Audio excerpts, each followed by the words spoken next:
حديث أبي عبد الله محمد بن إسماعيل بن إبراهيم بن المغيرة بن البردة الجعفي اليماني البخاري رحمه الله تعالى.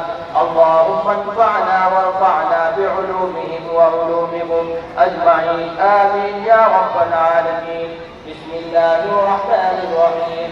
باب قول الله ونضع الموازين القسط ليوم القيامة وأن أعمال بني آدم وقولهم يوزن. وقال مجاهد القسطاس العدل بالرومية ويقال القسط مصدر المقسط وهو العادل وأما القاسط فهو الجاهل.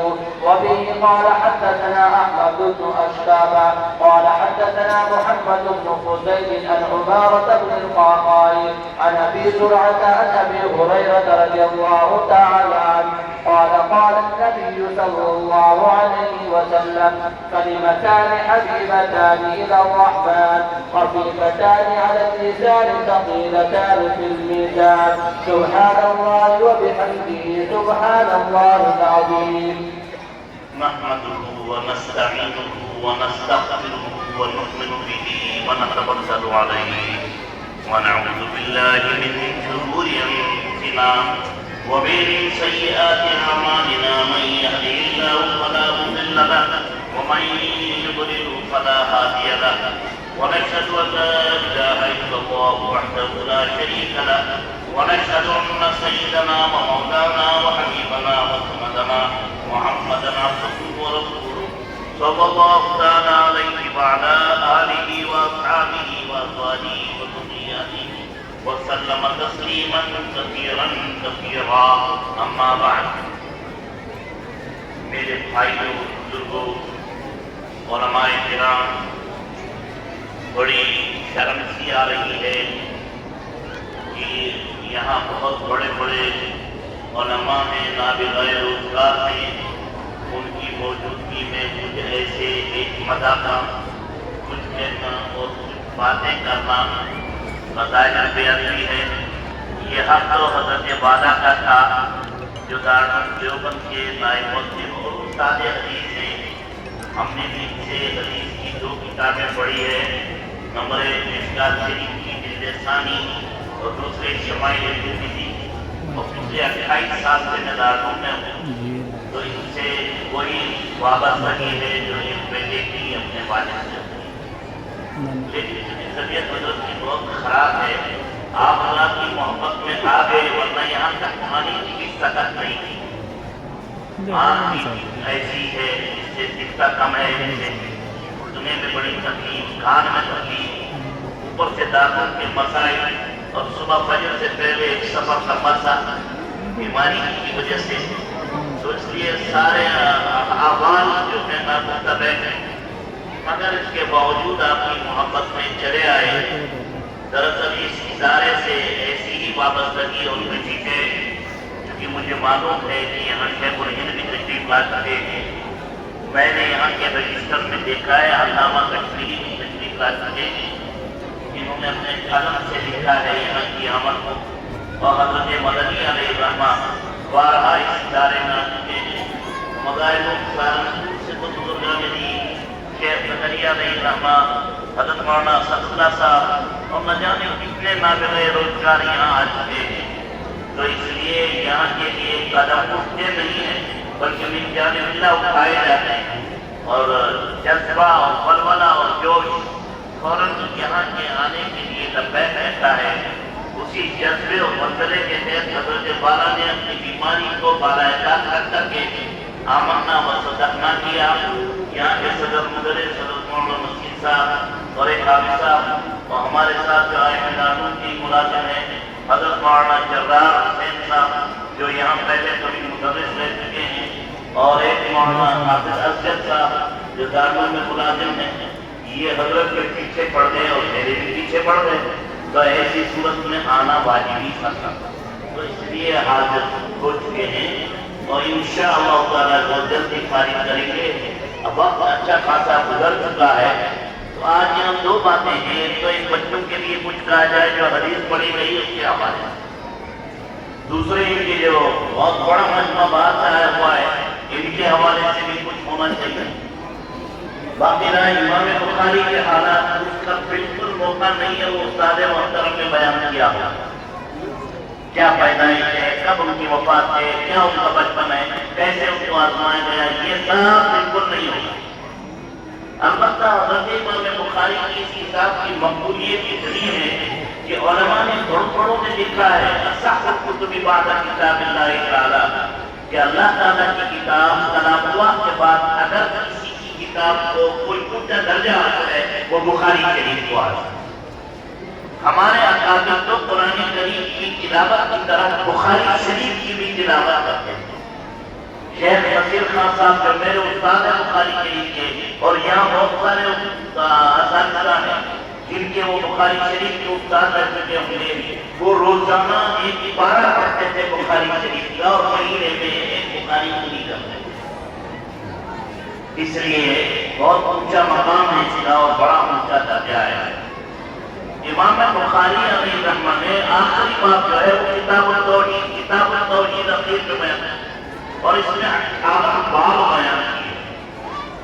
اس میں سب سے آخری بات جو ہے باب قول اللہ تعالی وَنَضَعُ الْمَوَازِينَ الْقِسْطَ لِيَوْمِ الْقِیامَہ، یہ بڑا عجیب و غریب باب ہے۔ یہ قرآن کریم کی ایک آیت کو اٹھا کر کے پیش کیا ہے اور دراصل ان لوگوں پر رد کرنا ہے، معتزلہ پر، خوارج پر، قبیلہ جوہنیہ پر، جو یوں کہتے ہیں جو کچھ ہے اسی دنیا میں ہے، آخرت میں اعمال کا کوئی موازنہ نہیں ہوگا۔ وزن تو ان چیزوں کا ہوتا ہے جو محسوس ہے، اعمال کہاں محسوس چیزیں ہیں جن کا وزن ہو۔ تو حضرت امام بخاری نے آیت قرآنی لا کر کے ان کی ترتیب کی کہ تم کیا سمجھتے ہو کہ اعمال تولے بھی جائیں گے، اعمال ضرور تولے جائیں گے اللہ تعالیٰ پر۔ الوزن یومئذ الحق دوسری آیت میں کہ وزن اس دن برقرار ہے اور یہ برحق ہے اور حتمی اور ثابت ہے۔ اب وزن کیسے ہوگا اسے اللہ ہی جانے۔ ارشاد الساری میں لکھا ہے، علامہ قسطلانی رحمۃ اللہ علیہ نے نامہ اعمال انسان کا توڑا جائے گا، جس کا جتنا اونچا ہوگا اتنا ہی وہ مستقبل کے یعنی زیادہ وزنی ہوگا نامہ اعمال اتنا ہی اس کو اللہ رب العزت سرفراز فرمائیں گے، اور جس کا ہلکا ہوگا اتنا ہی اس کے لیے درجے کی کمی ہوگی۔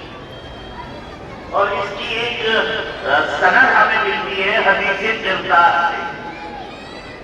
حدیث جلدار مشکات شریف میں بھی آئی، ترمذی میں بھی آئی اور بھی بہت ساری کتابوں میں آئی ہے کہ اللہ تعالیٰ بندوں کو قیامت کے دن بلائیں گے تو اخیر میں جو بندے رہ جائیں گے ان میں سے ایک بندہ بلایا جائے گا، اس سے کہا جائے گا تیرے گناہوں کے پتے ہم کھولیں گے اور وہ بھی کھولیں گے یہ بھی کھولیں گے، تو رجسٹر جمع ہو جائیں گے۔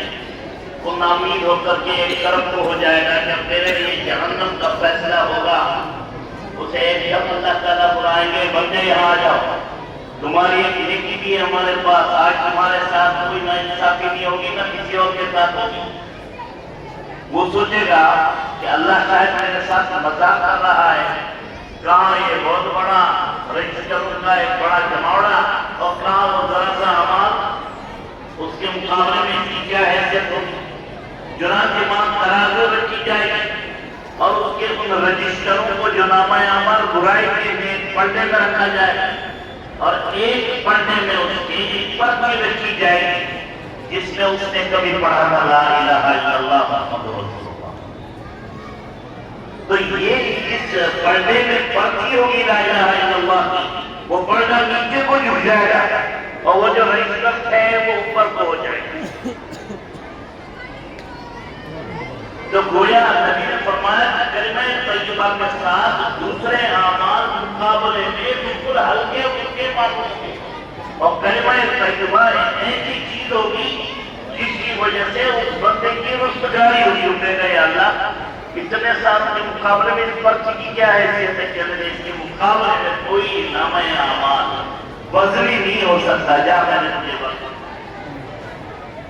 اس لیے میرے بھائیوں، ہم اور آپ خوش قسمت ہے، اللہ نے جو ہمارے رنگ کو دیکھا، اللہ نے ہماری برادریوں کو نہیں دیکھا، نہ ڈھنگ کو دیکھا، نہ ہماری تہذیبوں کو دیکھا، نہ ہمارے کپڑے لتے کو دیکھا، نہ ہماری عید و باش کو دیکھا۔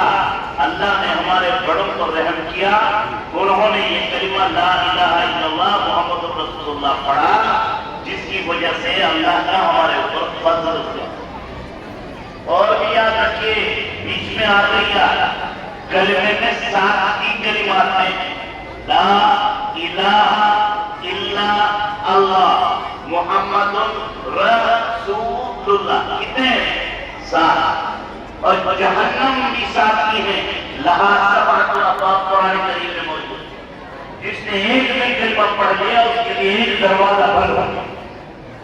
اس لیے 7 کے عدد کو انسان کے اور مسلمان کی تقدیر میں اور ترقی میں بڑا دخل ہے۔ کلمے بھی 7 ہیں، جہنم کے دروازے بھی 7 ہیں، جہنم میں سب جو 7 ہی ہیں، صحیح روایت کے مطابق جنتیں بھی 7 ہیں، ہفتے میں بھی 7 ہی ایام ہیں، طواف کے بھی 7 ہی چکر ہیں، صحیح میں بھی 7 ہی چکر ہیں، شیطان کو بھی 7 ہی چکر مارتے ہیں، قرآن کی منزلیں بھی 7 ہیں، جی قرآن سبا میں 7 ہی ہیں، فقہائے سبا میں 7 ہی ہیں، نقشبندیوں کے یہاں جو پہلے مرحلے کے سلسلے ہیں وہ بھی 7 ہی ہیں۔ 7 کو انسان کی ترقی میں بڑا زبردست دخل ہے۔ اور کھجور جو ہے جب پیدا ہوتا ہے تو اس میں بھی 7 ہی مرحلے ہوتے ہیں۔ جلالین جنہوں نے پڑھی ہے صفحہ نمبر 121 میں حاشیہ نمبر 29 پر دیکھ لیں، ہم نے اپنے پڑھنے کے دور میں اسے یاد کیا تھا کہ نبی صلی اللہ علیہ وسلم نے فرمایا اکرموا عمتکم النخلہ، اپنی پھوپھی کھجور کا اکرام کرو۔ وہاں لکھا کہ پھوپھی کیوں قرار دیا؟ ابن ماجہ سے روایت پڑھی ہوگی کہ جب آدم کی مٹی کی جگہ کٹی گئی اس میں سے ذرا سی مٹی بچ گئی، اسے زمین پر ڈال دیا گیا، اسے کھجور پیدا ہوا، اس لیے پھوپھی۔ اس کھجور میں 7 درجے ہیں۔ جلالین نے لکھا ہے کہ اس کا مجموعہ ہے تابہ زبرق، کیا مجموعہ ہے؟ تابہ زبرق۔ اب اس کی تشریح کا موقع نہیں۔ انسان کے اوپر بھی 7 ہی مرحلے ہوتے ہیں، پہلے نطفہ ہوتا ہے، پھر مضغہ ہوتا ہے، پھر علقہ ہوتا ہے، پھر جنین بنتا ہے، پھر ولد بنتا ہے، پھر اس کے بعد میں شاخ بنتا ہے، پھر کال بنتا ہے، پھر قبر میں 7 ہی مرحلے آتے ہیں۔ تو 7 کو انسانی ترقی کے ساتھ اور انسانی ارتقاء کے ساتھ، انسانی زندگی کے ساتھ بڑی مناسبت ہے۔ مولانا کے ساتھ یہ سب پروردگار عالم نے انسانی ترقی کے لیے رکھ دیا ہے۔ یہ کلمہ طیبہ ایک ایسی چیز ہے، آگے کو ایک محدث کا ذکر آئے گا، حضرت ابو زرع کا جو تابعی ہیں ان کے حوالے سے بھی میں سناؤں گا۔ تو یہ اللہ کا بڑا انعام ہے